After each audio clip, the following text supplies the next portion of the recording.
Hey everyone, welcome back.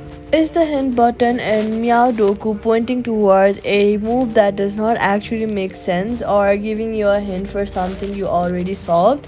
Here's how to fix what's exactly happening. First, go ahead and force close the Meowdoku completely from your recent apps, then reopen it.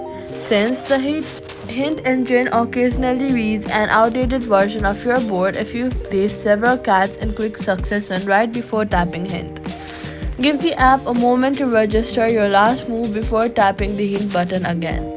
If hints are still pointing at completed sections or contradicting your board, go to settings,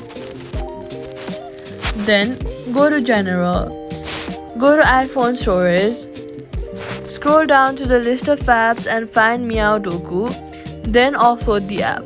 After offloading it, reinstall the app fresh from App Store, since this clears out any corrupted puzzle state data that can confuse the hint logic specifically. Also, make sure that you're on the latest version to the App Store, since hint accuracy on harder levels has been an area of ongoing improvement in recent updates. So, all you've gotta do is give the app a moment after your last move before tapping hint and offload and reinstall if hints are still contradicting your board, and that's it. Subscribe.